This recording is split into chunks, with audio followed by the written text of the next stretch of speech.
네, 여러분 안녕하세요. 중국 고전문학사 시간입니다.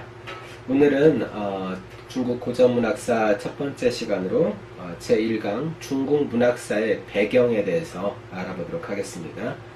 이 중국 고전문학사 강의는 주로 두 권의 책을 교재로 삼도록 하겠습니다.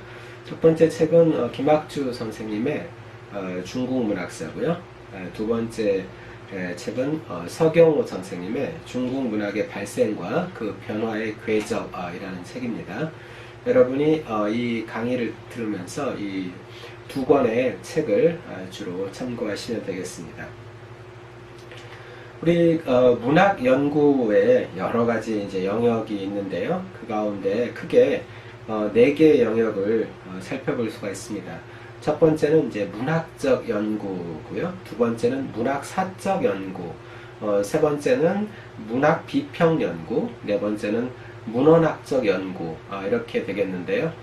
앞에 것이 이제 더 중요하고 뒤로 갈수록 좀 그 비중이 낮아진다고 볼 수 있는데요.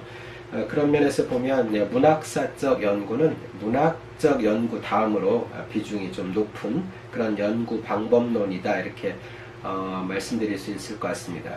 그래서 여러분들이 중국 고전문학사의 지식을 습득하는 것뿐만 아니라 우리 문학 연구에서 어떻게 문학사적 연구 방법론을 도입한 연구를 해볼 것인가, 그런 부분에도 여러분들이 초점을 맞추어서 이 강의를 들으면 더 도움이 될 것 같습니다. 문학사적 연구에서는 다음 세 가지 점에 주안점을 두는데요. 첫 번째는 변화와 발전이라는 키워드를 좀 생각해 봐야 되고요. 다음으로 시대별 특징에 대해서 알아봐야 되겠고요. 그리고 다른 시대와의 비교를 통해서 어떤 문학 텍스트나 문학 현상의 특징을 파악하는 것이 문학사적 연구의 가장 주된 주안점이라고 할 수 있겠습니다. 자, 그럼 이제 본격적으로 중국 고전문학사 내용을 살펴보겠습니다. 제1강은 중국 문학사의 배경인데요.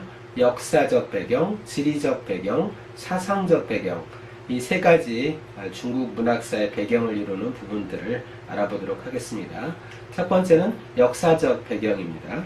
중국은 역사가 오래된 그런 나라입니다. 그래서 중국 문학사 역시 그 역사가 아주 길고요. 지금으로부터 약 한 3000년 전부터 중국 문학사가 본격적으로 시작된다고 할 수 있을 만큼 역사가 길죠. 중국 문명의 시초로부터 중국 역사를 한번 따라가 보겠습니다. 신석기 혁명이 일어났죠. 이것을 이제 문지방의 비유라고 하는데, 문지방의 비유라는 것은 이 수레바퀴 같은 것이 문지방에 걸려서 넘어가지 못할 때가 있죠. 그런데 이것을 이제 넘어가려면 더 강한 추동력이 필요한데요.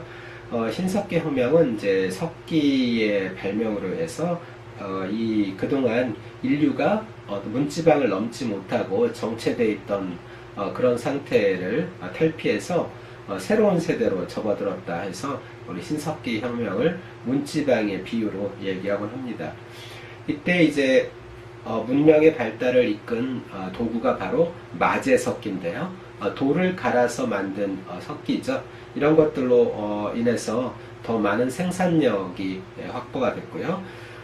높아진 생산력 덕분에 사람들이 촌락을 형성해서 이렇게 살고, 또 이러면서 문화라는 것이 이제 발생하게 되겠죠. 그 가운데 하나 중요한 문화가 우리 문학사에서는 장례 방식의 출현을 꼽습니다. 왜 그러냐면 장례라는 것은 이제 종교의 출현을 상징하는 것이거든요. 종교는 이제 곧 내세관념과 밀접한 관련이 있죠. 이 내세라는 것은 우리가 알 수 없는 그런 미지의 세계인데요. 여기에 대해서 사람들이 상상력을 발휘하게 됩니다. 그럼 이제 우리 문학 작품이라는 것의 중요한 요소 가운데 하나가 상상력이거든요. 그래서 이 장례의 출현, 그리고 내세관념, 이런 것들로 인해서 사람들이 상상력을 발휘하게 된 것, 이런 것은 우리 문학의 역사에 있어서도 중요한 한 측면이라고 할 수 있겠습니다. 이어서 중국에는 앙소 문화라는 것이 발생하는데요. BC 약 5000년에서 3000년까지 중국 하남성을 위주로 해서 발전하기 시작합니다. 이때는 이제 매장 방식이 조금 더 다양해지고 부장품이 증가하는데요. 부장품이라는 것은 사람이 죽었을 때 그 무덤에 같이 묻는 그런 기물들을 말하죠. 이 부장품은 그 죽은 고인이 그 내세에 가서도 사용할 것이라고 믿는 그런 관념이 배어 있는 것입니다. 그렇기 때문에 그것을 조금 더 아름답게 꾸미려는 그런 욕구가 있었죠. 이것을 이제 우리가 예술성의 표현이다 이렇게 표현할 수 있을 것 같습니다. 이어서 중국 문명의 계속되는 발전 상황을 보면 용산 문화가 있습니다. BC 2800년에서 2300년 정도에 발생했는데요. 중국 산동성을 중심으로 이 용산 문화가 발전했는데 여기서는 규율을 가진 사회 조직이 탄생하고 부족 간의 전쟁이 이제 벌어지는데요. 이런 이제 그 규율을 가진 사회 조직이나 전쟁이 발생한다는 것은 그것도 사람들 사이에 어떤 의사소통이 더 필요하게 되었다 이렇게 또 볼 수 있는 것이거든요. 이 의사소통이라는 것이 결국 나중에 또 문학에서는 하나의 중요한 요소가 됩니다. 이제 중국은 선사 시대를 끝내고 역사 시대로 이제 진입하게 되는데요. 이른바 오제, 황제, 전욱, 제국, 요순 이렇게 다섯 황제를 우리가 오제라고 부르는데 바로 우리 사기, 사마천의 사기에 보면 오제 본기로부터 시작하거든요. 그러니까 이 오제로부터는 이제 역사로 진입했다 이렇게 말할 수가 있는 거죠. 그런데 이 오제라는 사람들의 행적이라는 것은 우리가 실증적으로 알아보기에는 조금 어려운 점이 있어서 신화로 또는 전설로 이렇게 전해지던 것을 사마천이 역사화했다. 그래서 이것을 우리가 신화의 역사화다 이렇게 부르고요. 대부분 우리가 그 실증적으로 확인할 수 없는 것들이 역사서에 기록되면서 그것이 마치 실제 있었던 역사인 것처럼 인식하게 되는 현상을 신화의 역사화 현상이라고 하는데요. 중국 고대에는 이런 일들이 상당히 많이 일어났고 그것이 중국 문학에도 꽤 영향을 미쳤습니다.